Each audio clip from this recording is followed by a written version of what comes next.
Kalau for year cycle ya, kalau saya masih, karena saya melihatnya di level yang fundamentalis ya, saya melihat banyak institusi yang masih terus mengakumulasi Bitcoin. Jadi saya percaya, ya bisa disclaimer on ya, not financial advice.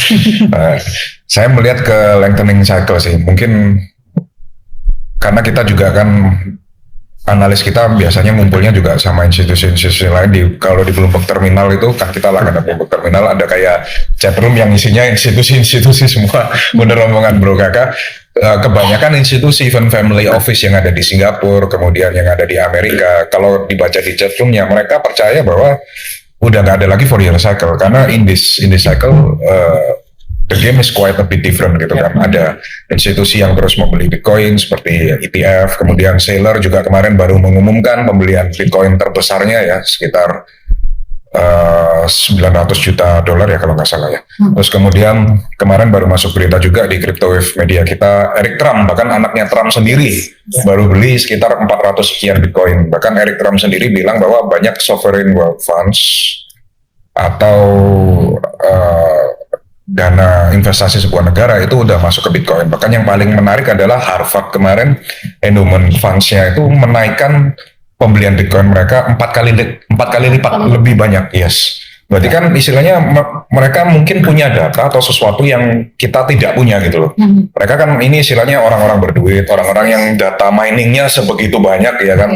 Mereka melakukan ini kan tentu pasti ada alasannya gitu loh. Jadi saya melihat ini juga yang masih berpotensi untuk ada lengthening cycle. Kemudian yang kedua yang saya perhatikan bahwa sekarang kenapa kita belum naik, karena saat ini market masih mengalami yang namanya liquidity crunch. Jadi belum adanya dimulainya quantitative easing atau pemotongan suku bunga supaya liquidity ini masuk ke market. Dan baru kemarin kan Powell berbicara melakukan pemotongan suku bunga 0,25%, udah kita publish di CryptoWave. Dan selain melakukan 0,25% pemotongan, dia juga melakukan pembelian bonds 40 miliar. 40 miliar ya kalau nggak salah untuk 30 hari ke depan. Jadi artinya dengan pembelian bonds ini akan ada liquidity yang masuk ke market.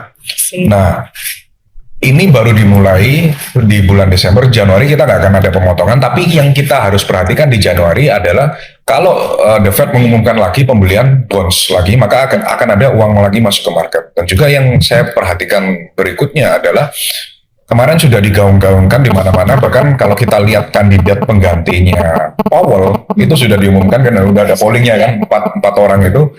Pilihan nomor 1 itu orang kepercayaannya Trump. Jadi kalau kita melihat ini berarti kan Powell masa jabatannya habis di sekitar Mei 2026 lah.